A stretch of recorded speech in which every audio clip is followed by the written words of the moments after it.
Welcome, everybody. Thank you for joining us today for today's webinar on biodiversity in agriculture for people and planet, part of the series that we're doing on building evidence for transforming agriculture innovation systems under climate change. My name's Howard Standen. I am a climate change and food security advisor with the UK government's Foreign, Commonwealth and Development Office. A major transformation of food systems is needed to achieve food and nutrition security globally in the context of a changing climate. As part of the UK's COP26 presidency, we've launched the Transforming Agricultural Innovation for People, Nature and Climate component of the Sustainable Agriculture campaign to catalyse a step change in agricultural innovation. The campaign is co-chaired with the CGIAR research programme on climate change, agriculture and food security, CCAFS, and supported by a steering group of key partners. The campaign aims to transform agricultural innovation systems through various mechanisms. By mobilising new international commitments in agricultural innovation and research and development, by gearing public investments towards end-to-end solutions, which reflect farmers' needs and demands, by showcasing business models and sharing knowledge to support deployment at scale, and by building consensus on evidence-based approaches through inclusive dialogues. During this webinar series, which is part of the All for Climate initiative, we'll be presenting findings from 5 evidence reviews commissioned as part of the campaign, today being the 3rd in the series.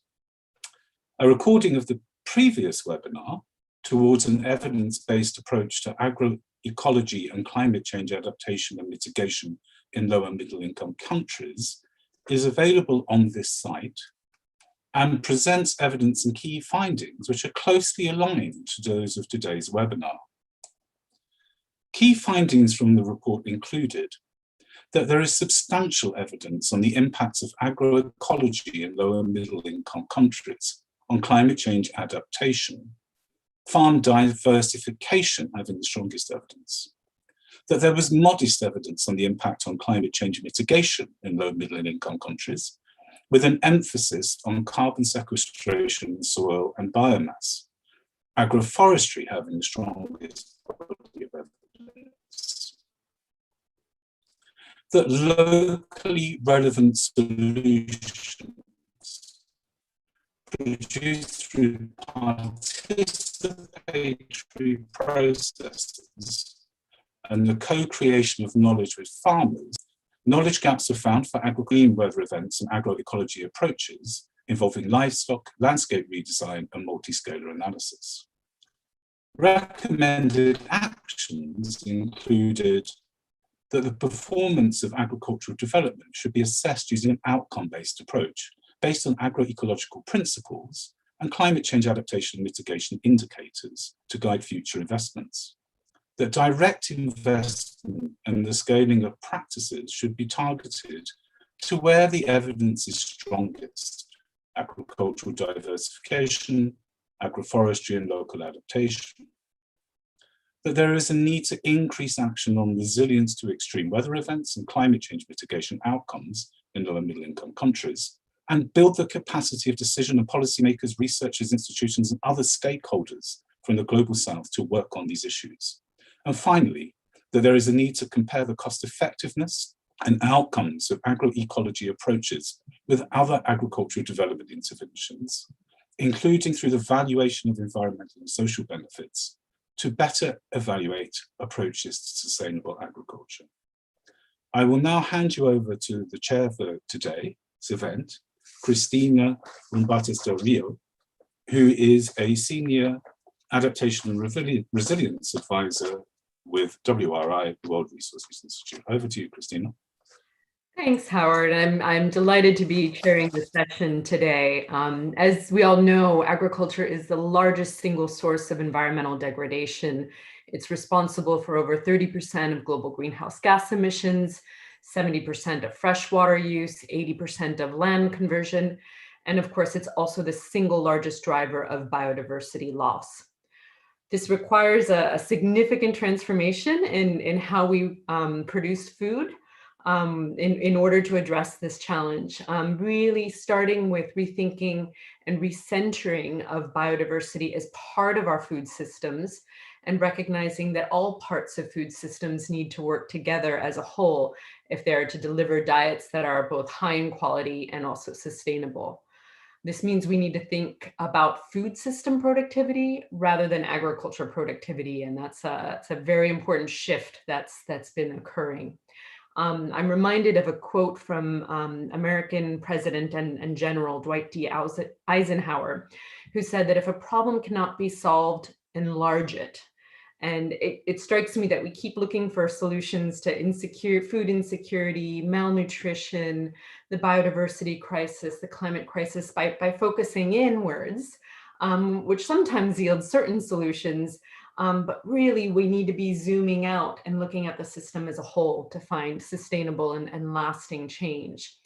And if I can balance out that quote from a general with a quote from the pacifist, a philosopher and ecologist and conservationist, Aldo Leopold, he said, the first law of intelligent tinkering is to save all the parts. So what we'll be discussing today is how to keep all the parts of the system together and how to take a more comprehensive and longer term view of food systems for people and the planet.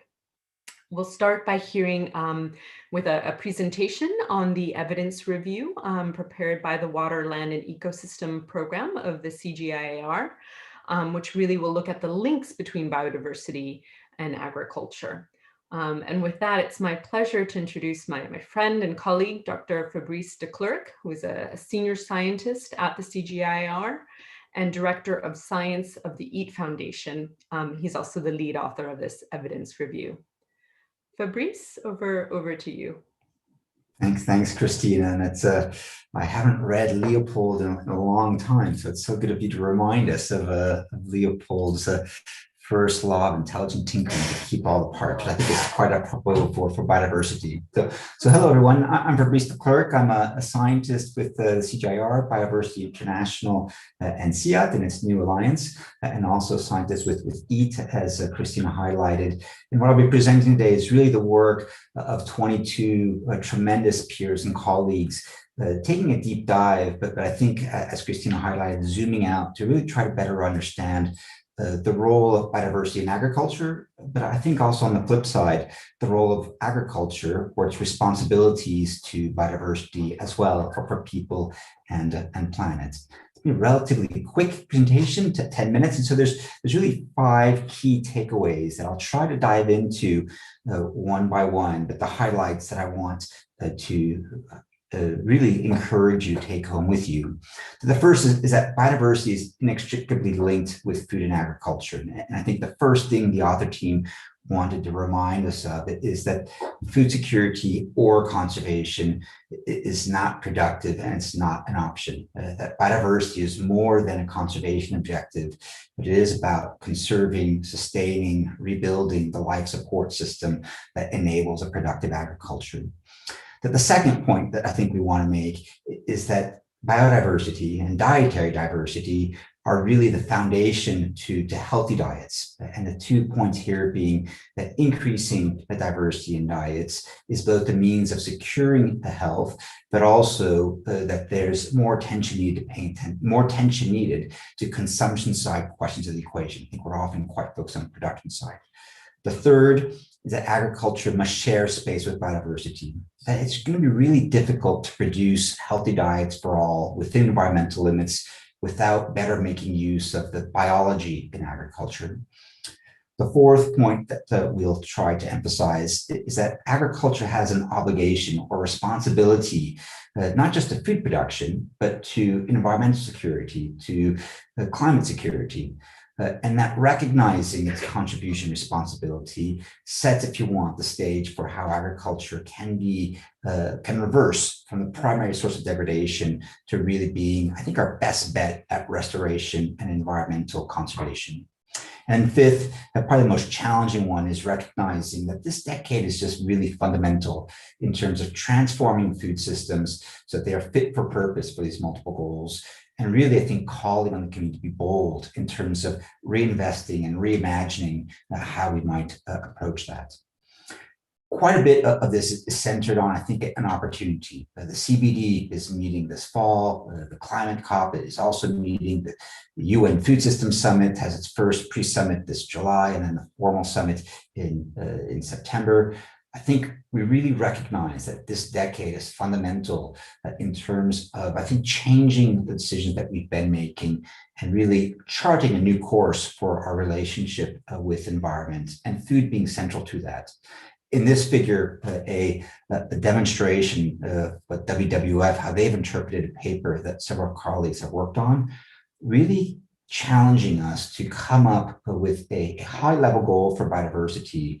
And that is, can we begin to think about a nature-positive future? Can we bend the curve on biodiversity loss and begin to reconcile our relationship with nature and shift this decade to halt biodiversity loss and transition to nature positive, not just in terms of conservation, but nature positive food production, a major goal of the UN Food Systems Summit. What I'd like to then begin to unpack a little bit is these four other points beyond the integration. And the first is really recognizing that biodiversity is fundamental to our own health, our human health. We know what a healthy diet is, whether you take the Lancet's recommendations, whether you look at the global burden of diseases, low risk diets, whether you look at the WHO, FAO joint recommendations. We know largely what a healthy diet is. And we also recognize that diversity gives us an infinite or very large number of iterations of what healthy diets might be in terms of diversity of fruits, vegetables, grains, meats, fish that we might integrate into food. The challenge is that when we look at globally, we're not consuming that diet. We're over-consuming many foods, which become unhealthy when over-consumed. And there's a whole diversity of foods that are under-consumed. Even though we know what a universal healthy diet is, it doesn't mean that they're universal or uniform pathways, but rather depending on context, depending on household, depending on region, there are different routes that bring us back into healthy. But the main point, I think, being that transitions towards healthy diet would allow us to avert 11 million premature deaths per year, and that these consumption side efforts to bring diversity back in diets have the potential to reduce greenhouse gas emissions by approximately 30%. As well as reducing the land footprint for food production. So as we think of a nature positive campaign or campaign for nature, consumption side impacts need to be put forward as well as the production side ones. These are currently missing in nationally determined contributions. The second point on diet that I want to emphasize is that quite often we focus on overconsumption of sugar, salt, and fat. And these are key drivers of poor health. But when we look at how mortality is attributed to diet, what we see is that the underconsumption of dietary diversity has a much larger impact. The underconsumption of whole grains, the underconsumption of fruit, the underconsumption of nuts and seeds, the underconsumption of vegetables, the underconsumption of seafoods are in the top 6 primary drivers of premature mortality attributed to diet, and not just in high-income countries, particularly in low and middle-income countries. These are not the food groups that we tend to focus on when we thought about rural development, particularly in the global south. So reinvesting in dietary diversity, challenging agriculture to produce diversity is a major solution space. The third point that we want to make is that agriculture must share space with biodiversity. One of the concerns of the author group is that when we say agroecology or diversified agriculture, people often have a very set image as to what this is, whether it's organic or whether it's no-till. But what we want to emphasize here is that there are diversity of practices that are agroecological, that are about diversification. And when you look at these practices, and this is the work that Tamburini et al. Did, looking at 5,000 studies, 41,000 comparisons of biodiversity in agriculture, yield production, and service production, we find no evidence that diversification challenges the yield. So that assumption that we often make, that regenerative or agroecological can't feed the world, is something that we're not finding evidence for. Rather the contrary, we find that it would be quite difficult to produce healthy food sustainably without biodiversity. We can't increase fruit and nut production without pollinators in these landscapes. The second main point that I think the group wanted to emphasize is that we often talk about trade-offs, and certainly there are going to be some very difficult decisions. But a main point that we find is that when you think about systems from an ecological perspective, there's ample scope for synergies, for those win-wins. In fact, the majority of the comparisons identified win-wins between a yield function and another environmental good. Complementing that, I think we want to encourage people to recognize that agroecology, the focus of the contribution of biodiversity and regenerative services to and from agriculture, again, is not one practice. Context matters. Storing carbon may be most efficient in grassland ecosystems, such as Central Plains in the US or Eastern Africa. It might be much more effective to store carbon in agroforestry systems when we're talking about tropical oxasols. So the main point we want to emphasize here is that there are a diversity of practices that we should be focusing on the principles and policies that allow for the co-development of practices with farmers in place that reward the production of healthy foods and environmental goods are critically needed to help to attain the goals that agroecology and diversity in agriculture might bring. The fourth and penultimate point that we want to make is that agriculture must recognize its responsibilities in terms of environmental sustainability, climate security, food security, absolutely, nutritional security, absolutely, but also that agriculture must recognize its contribution, to environmental security, to climate security, and to livelihood security. The critical definition of the Anthropocene is that we've now put so much pressure on the global commons, the planetary commons, that we need to hold these 5 securities as equally non-transgressible. We can't be food security above all else. And that agriculture, and recognize its contribution, can begin to be a much more important player in that challenge. This, I think, really calls for a whole earth approach. And this is a map that my team developed, trying to understand what are different intervention options. And what we find is that we are at a critical juncture in terms of how much land is available to mitigate climate. About 50% of the world's land surface is considered intact and is a critical frontline defense against climate mitigation. But also we recognize that in 40% of the world's land surface, those areas where we produce food, agricultural ecosystems, that we are dangerously close to losing ecological integrity. The regions in red, we are assuming or finding have insufficient biodiversity in order to continue to support food production, have become fully dependent on human interventions, agrochemicals to produce that food. And I think this really calls into question some major concerns about the resilience of those systems to change. I'll be wrapping up quite shortly, Christine, I see you coming back on. I want to conclude with one last slide. When we look at this systematically, we find that the challenge for biodiversity in agriculture can be summarized in 5 major actions. 1, agriculture, in light of its responsibility to climate mitigation and environmental security, should really set as a target minimizing or even completely avoiding the conversion of intact nature. Second, that agriculture is dependent on biodiversity. So we have an opportunity to regenerate biodiversity's contribution to food production, in support of food production, in support of mitigating climate, in support of buffering water, in support of connectivity. That agriculture needs to be considered as an ecosystem, agricultural systems and agroecosystems, and can no longer get away without focusing on the environmental goods it produces as well as the food it produces.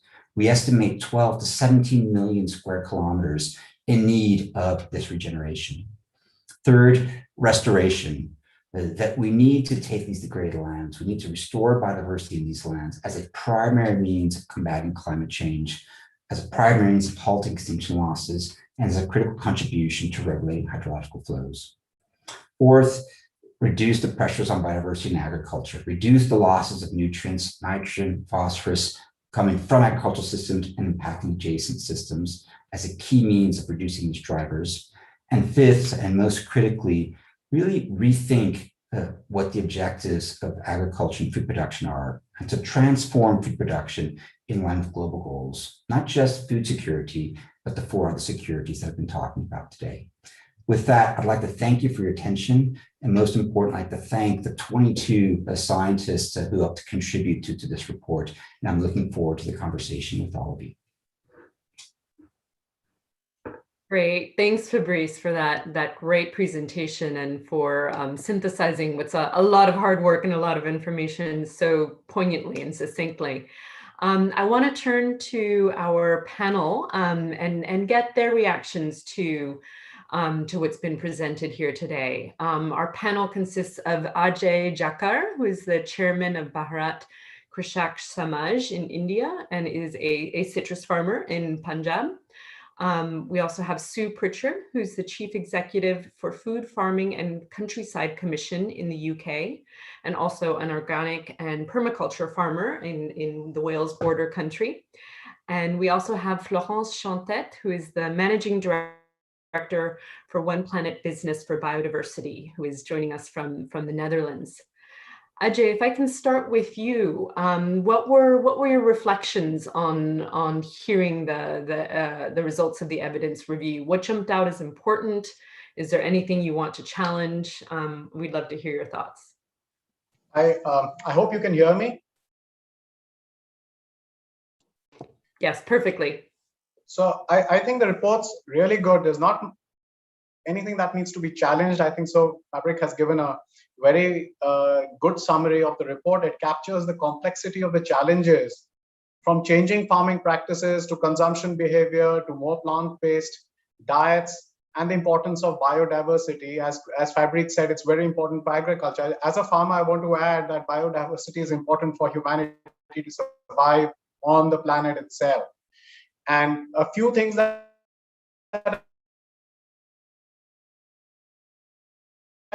I would want to add from a farmer's perspective is when you look at this, when you look at the summary of the broader categories, expect farmers to make changes, producers to make changes to conserve biodiversity. You know, small poor farmers are not going to be able to do it on their own. So I want to use this opportunity to say that yes, changes are possible, but it is only possible if there is the right kind of support for farmers to do it. And one prerequisite for biodiversity, for reviving biodiversity, for rejuvenating nature, is that farmers must receive the true cost of growing food. They must receive the true value of growing food, which gives them dignified livelihoods, which gives them living wages. And that's an absolute essential. If farmers don't get that, they're not going to make these changes.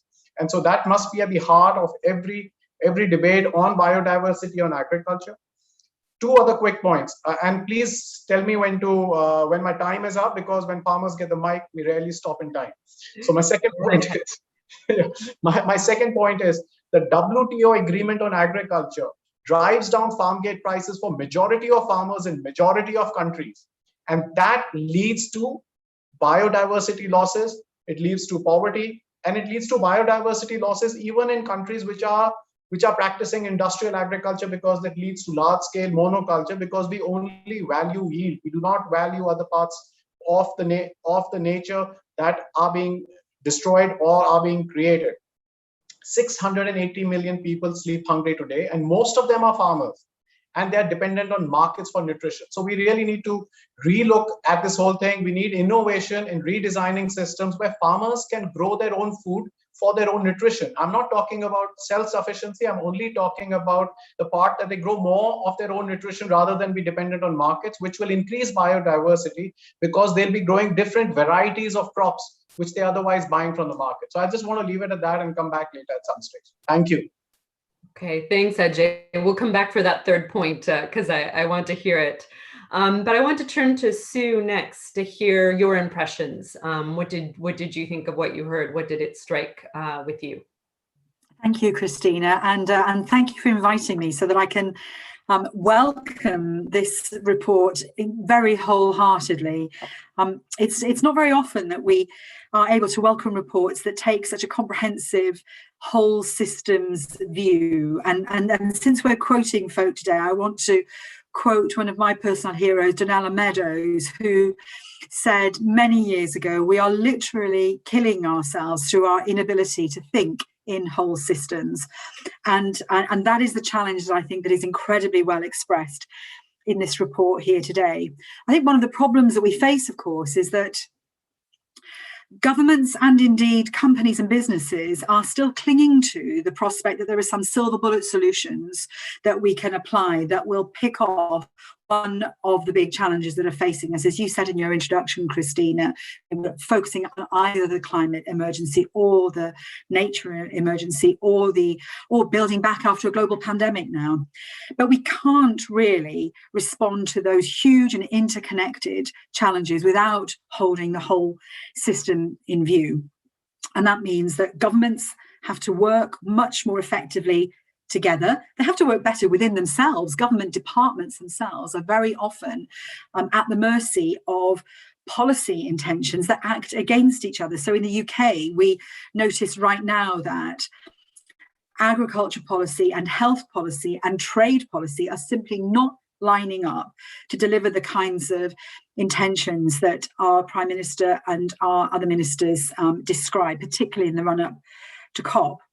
So I think the challenge for us all is to really start challenging the accepted narratives, the taken for granted assumptions that we've relied on for so long. It's time to stop talking about subsidies for farmers and recognise that what we are needing to do is invest in the global farming system for the kinds of practices we need.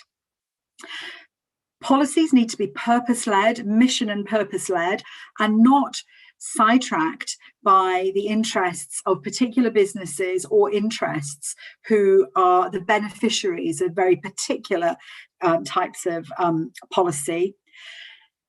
I really welcome the call for evidence-led, science-led policies, but I think we also have to remember that science can only ever answer the questions we're asking of it. And so we need to ask the right questions of our scientific colleagues and invest in that scientific research to generate the evidence that we need to support what the report is describing here. And of course, we need aligned leadership.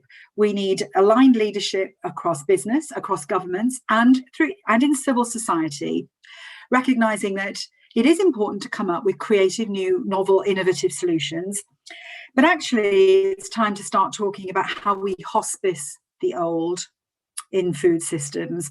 We've started having those conversations now with fossil fuel and energy businesses. But we absolutely have to start confronting the need to stop doing the things that we know are harming people and planet. This report is a brilliant tool in that armory to be able to have those conversations together. Thank you, Sue. I like the term hospicing the old policies and practices. I think it's a very kind and good way to think about it. Florence, I want to turn it over to you. Anything you want to add, any reflections from a business perspective that you want to contribute? Thank you. First, I would like to congratulate the team for this excellent report, which I think is going to become my Bible as of now.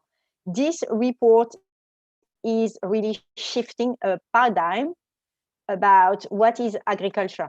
And it's a big piece of instrumental, I would say, work against all the headwinds that we are facing as a leading company trying to work on agrobiodiversity with all the science behind it. But we should also realize that it means that agriculture being presented as a solution here goes with a massive shift that need to be orchestrated, and this orchestration need to happen together. So from an agriculture, which is today a problem, as Fabrice started in his introduction, to a fantastic solution for climate, for people, for nature, biodiversity, and jobs, and society and economy, we need to work together, starting by reframing the role of agriculture and its definition, and working towards an agriculture that is working with nature. And this is what we are trying to do with the leading edge company on addressing this topic by working on our supply chain, the supply chain of the company, to drive the demand from the farmers. But this won't be enough. We will need also, as Sue was starting to mention, we will need coherence in the regulatory frameworks. We will need to reshift incentives where we know they are toxic and they can become positive. We need the consumer demand to be activated in a different way, and recognition that some part of the supply chain will have to be thought in a slightly different way that we have today. We can only achieve all that together. I think this report is giving all the evidence that, yes, it is possible, contrary to some people are arguing against. We need to bring this piece of work to all the different decision makers at local, at regional, at international level to start shifting agriculture and reframe agriculture as a solution working with nature, feeding the world and protecting biodiversity. I stop here. Thank you, Florence. Picking up on that point you made about the shifts that need to happen at various levels. We've started to get into some of the policy shifts that are needed with the WTO, et cetera. We are in the middle of what many are calling the super year on food and agriculture, with the Food Systems Summit, the Biodiversity COP, the COP26 on climate, as well as nutrition for growth at the end of the year. And I'd like to ask each of you to dive a little bit deeper on the shifts that are needed to be able to do the things we're talking about, putting the system back together. And where do you see the implications for these various policy moments that we have this year, the likes of which we might not come again for a few more years? So I don't know who wants to jump in on that. Ajay, do you want to start off? So what's needed to make this transition, I think, we need to support farmers' agency, producers' agency, gender agencies to come into decision making. At the moment, stakeholders are not being involved in the decision making. And in most conferences, farmers get called, in most meetings, farmers get called as a showpiece on the stage. And but they need to be involved in the fine print when it is designed. The other thing that is required, I think, for any change to happen in today's circumstances is civil activism. It has to start on a large scale from shareholders in boardrooms to the streets to change public opinion. And lastly, I think CGIAR system, public research systems need to create evidence. They need to do more research in agroecology and nature positive productivity systems, because predominantly I think most, not even most, I think 80% of their investment is still going into industrial agriculture systems, into monoculture. And we need to go to the heart of the issue if we need changes to come in. And this report provides enough evidence for any people who have doubts about it and to move into this. So I'll just leave it at that now. Thank you, Ajay. Any other points, Sue or Florence, that you'd like to give? And let me encourage people to put questions in the question and answer box, because we'll be going to some questions from there next. Sue, do you? I think there are a few things that we can do, and we can do a few things that we can do, and we can do quickly. And it's important to be working quickly, because at the moment we seem to be investing an enormous amount of resources in future tech silver bullet solutions that will somehow ride over the hill and save us, and we don't have time for that. We really don't have time to wait for potential solutions in the future. So we need to be really focused on things that we can do right now, and the things that we can do right now are very clearly located in the agroecological practices that we've already heard described. The sorts of policies that I think we can strengthen, really shore up right now, are around the precautionary principle. We should not be committing ourselves or investing in things whose implications we do not fully understand. I'm thinking particularly around gene editing at the moment. We should be shoring up policies around the polluter pays. and the true cost of intensive production needs to be incorporated into the value of food. AJ uses a great phrase that I learned from him just a few days ago. Instead of not just talking about the true cost of production, but talking about the true value of production. And I think that's the third thing that I would want to emphasize. We often talk about public goods. And I don't know about you in the rest of the world, but in the UK, we often get locked into really reductive arguments about the precise economic definition of public goods and what that means in, world trade discussions. If we broaden that out and think instead in terms of public value, the actions that improve public value, enhance public value, but also penalising those activities that deplete public value and those things that the public values, then I think we might be having much more productive and purposeful conversations with people and communities. Perhaps the last thing that I'll say is that we absolutely have to devolve resources in ways similar to AJ's point earlier. We need to devolve resources to primary producers and growers and to communities so that they can develop locally led responses and solutions for more resilient and more adaptable actions for the long term. Thank you so much, Sue. Yeah, that I think Ajay and Sue have both hit on the fact that we need to look at that devolution and look at that empowerment from the bottom up to really drive more coherent solutions. Florence, any thoughts from you on this super year and what we should be doing? First is an opportunity that we should not miss to bring agriculture in every single debate, which is not the case today. Let's be absolutely honest.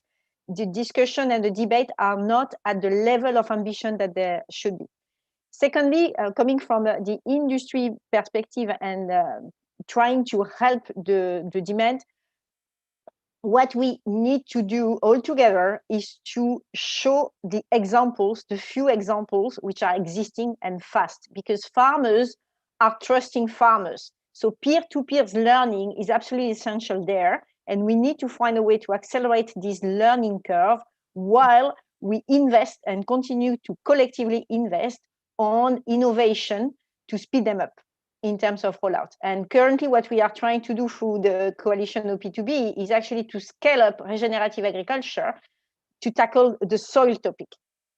Then what we need to do is engage the financial community and the investors, because nothing will really change the big elephant in the room if we don't put value behind this true production cost indeed into the access to funding or the value of the money that is rented to the companies, and or on the risks that the companies are taking if they are not addressing this topic. We tend to forget that many corporations linked to consumer goods depend massively from agriculture.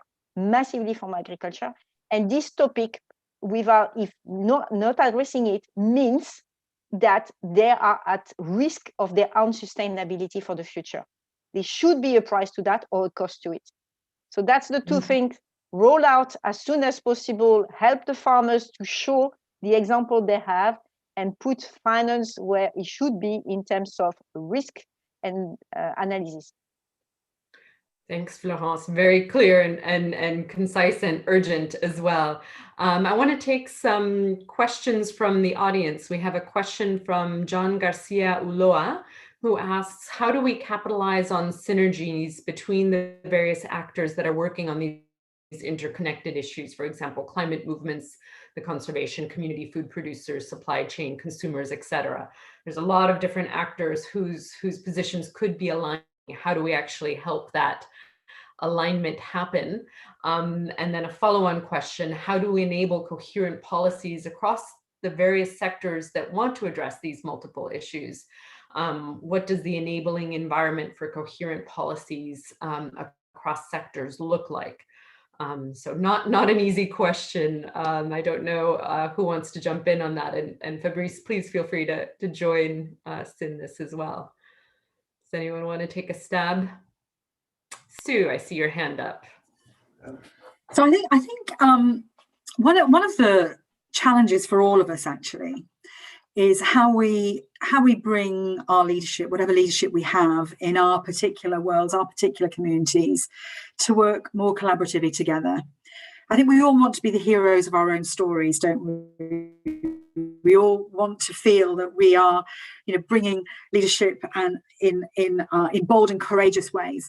But very often, it seems to me, and now that I'm an old woman and I've been doing this work for a very, very long time now, it seems to me that leaders need to act with more curiosity and with a bit more humility, as well as courage and pace, because we have so much to learn from each other. We have so many things that we can do more effectively together.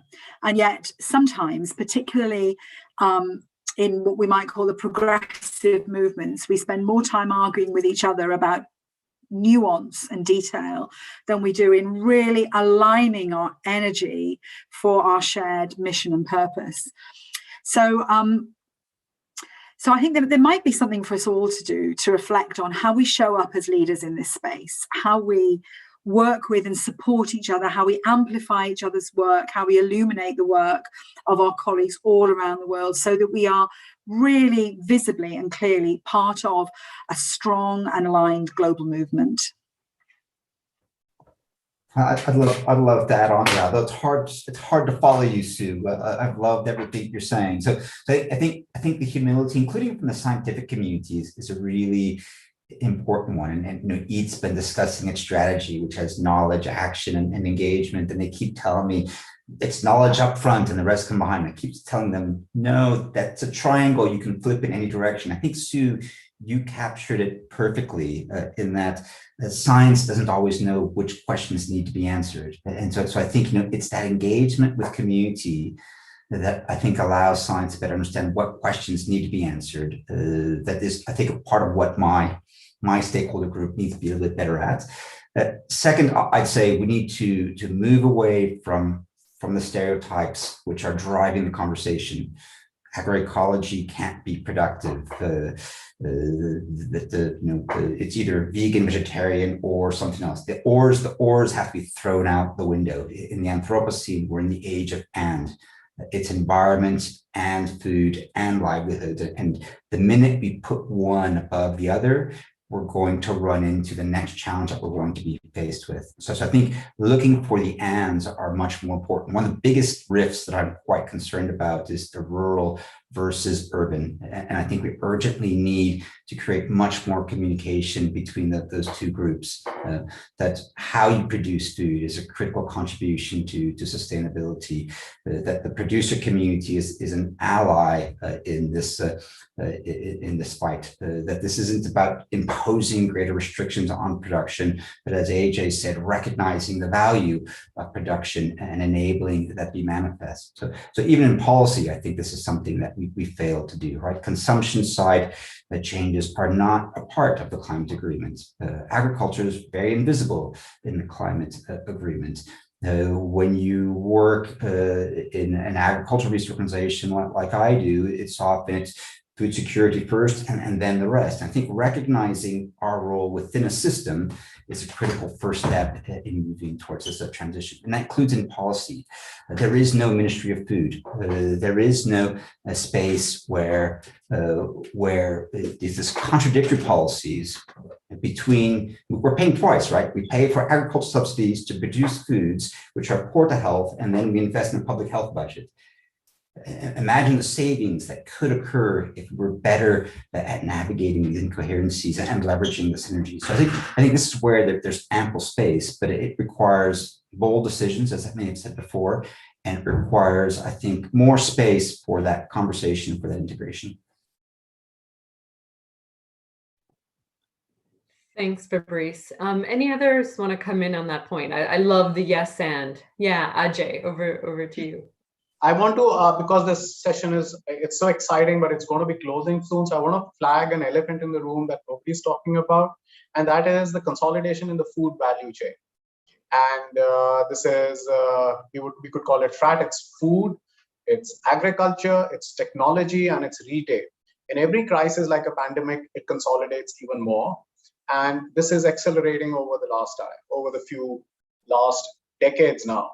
And I think that is how will we navigate the power of the consolidation to make this transition shift, because markets will need to realign for farmers not to be growing monoculture crops, where every field will have 4 crops. And I think that's one big challenge that needs to be addressed. And that comes to the question that was put was, are we asking the right questions? I want to go one step further and say, who's funding the answers to those questions? And that's the heart of the debate. Thank you. Oh, good points, Ajay. You really set things on fire. I want to see if anyone wants to address the consolidation question, the funding question, and maybe raise another question which has come up that's related in the chats, is what are the questions we should be asking? To Sue's point earlier, yeah, what are the research questions that we should be asking? And then, as Ajay rightly mentioned, who is funding this? Who is behind the research that will be driving the policy, we hope? Who wants to jump in first? Sue, I see your hand, and then I'll go to Florence. I see you as well. But go ahead. AJ's question is a really, really good and important one, and we absolutely have to be asking it over and over again. And like all of these issues, there is no one single solution to it. But this super year, when governments around the world are convening to take action on these critical issues, it is the time for governments to re-establish their role as advocates for their citizens in the face of global pressures from big global agribusinesses. That is the first rule of government, to protect its citizens. And even Adam Smith knew that governments had to intervene in markets to ensure that business actors did not exercise undue pressure. But at the other end of that spectrum, it is for citizens to collectivize and to persuade their governments to be braver and bolder in making those demands of business and acting on their behalf. So I think at the Food Farming Countryside Commission, we spend a lot of our attention on thinking about and working with communities to understand how we can devolve resources more effectively, how we can direct and align resources to communities so that people in community can exercise more agency and develop more of the locally led solutions that work for them, but also ask bigger questions of their governments. And we have found, through participating in citizens' assemblies on a range of different topics, that when citizens understand all of the issues, they want and expect their governments to intervene for a fair and sustainable food system. We hear people want cheap food. Actually, what we hear over and over again is what people want is fair food, fair and sustainable food. So I think working in both ways, working with governments and working with citizens to ensure citizens have really good knowledge and are able to collectivize their voice to make governments braver and bolder are some antidotes, just some antidotes to that challenge of consolidation, which AJ so rightly draws our attention to. Fantastic, Sue. Great points. Florence, you want to come in on this? Yeah, I want to complement and come back on the concentration. Concentration, there is two aspects. There is the concentration on the chain and the concentration which has been driven by the food companies on the last decades, which had a very big power on the decreasing the potential starvation around the world, which is not the case anymore. And many of those companies start to realize, at least in the food industry, that this concentration is the risk for them, because you depend only on very, very few items, which means that when times of negotiation comes, you're stuck. So it's the interest today of the business to realize this issue, and hopefully by realizing it and working on it, that we will start again to diversify. But to do that, we need to have the demands. I hear too many farmers who are trying to alternative crops who are stopping because the demand is not there. So it needs to be an organization and collaboration working together from the farms down to the plate, demonstrating it works. And we have a big challenge in front of us, which is the cheap food. Let's be honest, because the concentration of this system has been leading to cheap food. And we are driving calories.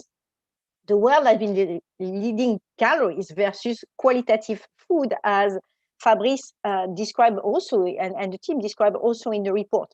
So this needs to be done also with creation of awareness at the consumer level, but it needs to be affordable. So what is the right levers that we have politically and financially to help having affordable food for everyone? And this deserves incentives.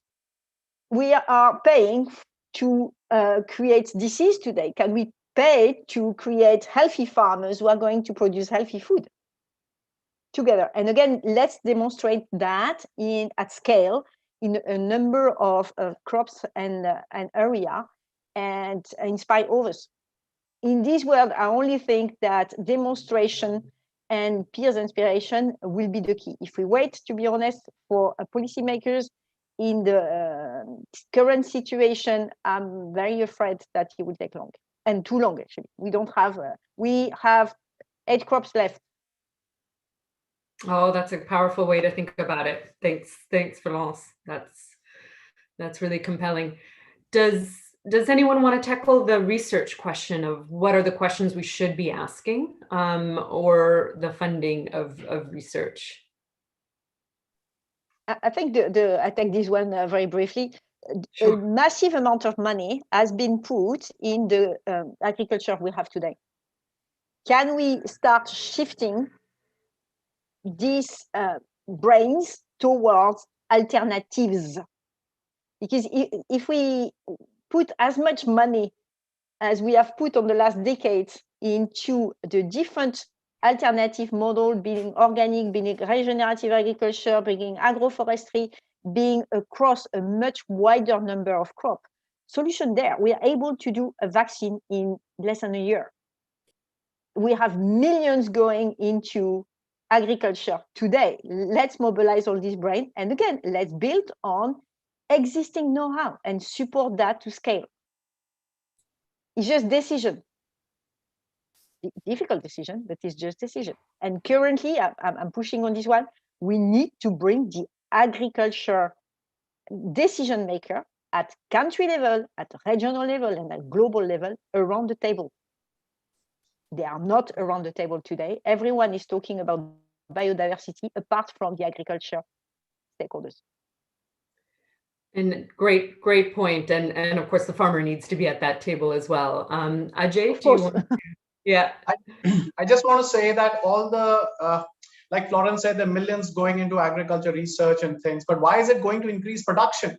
Why is money not going? When we say this 30% of the food is waste or lost, where's the investment coming in for food waste or loss to get that down? Why are we only producing more and more food? And the research only goes there because that's how the companies generate their profits. They want more production, they want more waste, and this needs to be realigned with our goals. And it's not an easy task. It's a very wicked problem. But like I said, we need activism to get the system working. We cannot depend on governments alone to do it. We need the youth. We need the youth today to active, because it's their future that we are fighting for. We need them to come on board and start fighting for their own future now. Absolutely, and it will take all of us. Sorry, go ahead. I'm truly convinced that we need to embark the financial communities and the risk managers of the portfolio. This is where the ticking point will be. At the end of the day, the big elephant in the room, and we are all saying the thing, is the money. Where the money is going and to do what. And this is about the risk management of investments. I think Florence, this is something that I think is fascinating. I think we're very good at investing in solutions. We're at treatments. We're not very good at investing in prevention. And I think if COVID's taught us anything, is that had we invested in better conservation, in healthier diets 10 years ago, we might not have been in the position that we're now. We now know that climate change is coming. And I think investment in preventing that needs to be much greater. We saw how quickly governments react when you have to treat a problem. But I think we need to be much better at investing in that prevention side. So I hope that's something we can do. Specifically for some of the ag work here, we know what crops are under consumed. The biological science and the social science around that, I think, is a major space that needs investment. We know which crops have greater environmental footprints. Investments in how we can reduce those footprints is urgently needed. We, I think, also are recognizing that we're probably not paying enough attention to the socioeconomic driver side. There's a lot of emphasis on the biophysical, but maybe not enough on the social and the economic. And so those are three areas I think we could have much more investment in. Thank you, Fabrice. And that's going to be the last word for today. I'm afraid we're running out of time, though I wish we had another hour together to discuss these and get more feedback from the participants and attendees who have been asking some great questions and putting in some great comments in the chat. I want to thank you, Fabrice, Florence, Sue, and Ajay for your sharing your thoughts and ideas today. And then it's my pleasure to turn over to our closing speaker, who is Paula Schalinder, who is the Head of Profession for Livelihoods at the UK Commonwealth and Development Office, and she's joining us from Wales. Paula, over to you. Thank you very much indeed, and thank you for including me in this really interesting webinar. First of all, just on the report and this session today, I'd really like to thank you on behalf of FCDO for all the work done on producing this evidence review, and particularly to Dr. Fabrice de Klerk and all the speakers here for the excellent presentation of the evidence review, and to the panelists for the rich debate and feedback from the questions in the chat. And there's lots to follow up on there.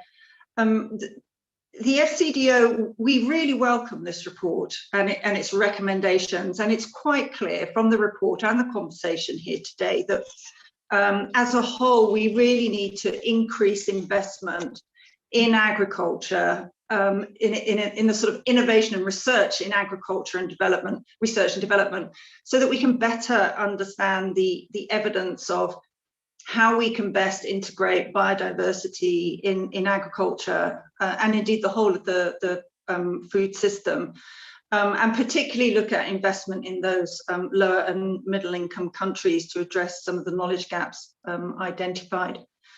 I've got 5 brief points just as a bit of feedback on the report, if that's all right, that really struck me. One is about global goals being considered contradictory by folks. So on the one hand, you've got food and nutrition security, and on the other, environment and climate. And it's quite clear from this report and the discussion here today that the scale of agriculture's environmental footprint and the food system, the whole food system itself, is a real key part. It's part of the problem, and it's therefore a key part of the solution if we're really going to tackle the linked challenges of biodiversity loss, climate change, and human health. The second thing is about ensuring that we place biodiversity at the heart of agriculture policy, investment and innovation, at the very heart. And there's clearly strong evidence around that helps us realize that, so that we can transform agriculture so that it's not a driver of biodiversity loss, as we eloquently heard today, but is seen and is a provider of benefits to biodiversity.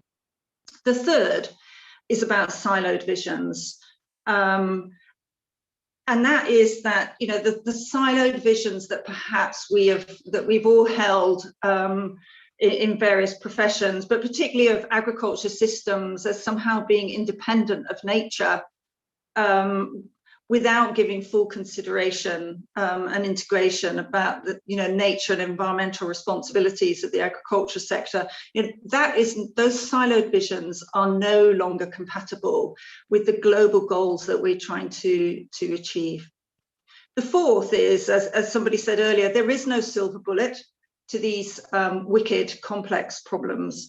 There's a menu of solutions, and we need to wield all of those with their related opportunities and trade-offs to help us make progress towards a future that gets the best and optimizes sustainable agriculture and prioritizes food and nutrition security for all. The fifth and last point in relation to the report and the discussion today is about reorientating, realigning research. So picking up on the last point of discussion that many of you eloquently spoke about. So it's clear that we need to reorientate research reform and investment, not only so that we can take a food systems approach, but also so that it's in support of context-specific options for sort of nature-positive production, if I can put it like that, and so that we have a diversified agriculture that provides healthy diets within environmental limits, particularly investing for our partners in lower middle-income countries. So what are we going to do about all of this? And what are we going to do together? And what is it that the UK has already committed to do? So 3 quick points on that. I mean, first of all, this report is hugely timely for us in the UK in the light of the big year that we have this year. We have the UN Food Systems Summit, we have COP26, we have the G7 this year, and all of them have a major focus on climate and agriculture. And it's also a fantastic opportunity to demonstrate our collegiate international leadership on these issues. And if we don't do it this year, it will be a hugely lost opportunity. So 3 things the UK are doing already. I'll be really quick. One is on policy coherence. The UK, you can see this in the Prime Minister's integrated review for the UK. We have committed to promoting agriculture that regenerates ecosystems and provides healthier and more sustainable food. And as I say, please see the UK's integrated review for that. The second is around investing in nature. So in January, our Prime Minister announced that we'd earmark 3 billion of our international climate finance for nature. And this means us investing more overseas development aid in nature, but particularly to make sure that also our whole development approach is also not doing environmental harm. So there's those 2 prongs to that. And lastly, and thirdly, the third point is about what are we doing about integrating biodiversity. So in our existing portfolio of programs, the FCDO is already supporting a very wide range of programs which integrate biodiversity into agriculture, including programs that promote soil health, improve land use management, and build climate resilience. But the last point I'd make, and then I'll be quiet, because I'm looking at time, is that actually we need to do more together. No one interest group alone can achieve what we all want to see as the outcomes from this. We do need to work together. There's clearly more work to be done by practitioners, researchers, consumers, and inspiring our peers, as somebody just said earlier. We need to work with the policymakers. We need to work with the food industry as well, and farmers. We need to find those, fill those evidence gaps that this report has identified. We need to share that knowledge and lessons so much more. And we need to respond in an enabling way to the needs of farmers by scaling up innovative approaches. And of course, to work on policy coherence, as I've said. So I hope those are helpful closing remarks. I think I'm also meant to flag when the next webinar is. Is that right, Christina, or do I hand over to you for that? Yes, if you wouldn't mind. Okay, thanks. So happy to, very happy to. So this webinar session today is part of a fantastic series of webinars in the lead up to COP26, aiming to set the path for the transformation that we all want to see in agriculture, innovation, and food systems. So the 4th webinar will take place a week from today, on June the 16th at the same time, and is on the topic of, let me get this right, transformative end-to-end innovation in a new era for food and climate. So I do hope we'll see you all again then. I'm certainly looking forward to that. Thank you very much. Thank you so much. Back to you. Thank you so much, and thank you for your leadership and the UK's leadership on this issue. It's really tremendous to have that. With that, I'd love to thank our panelists, Ajay, Sue, Florence, as well as Fabrice, Howard, and colleagues at CCAFS and the Water, Land, and Ecosystems program for your support in today's session, and for this wonderful evidence review and discussion today. Thank you so much for all of you who attended, and please do tune in again next week.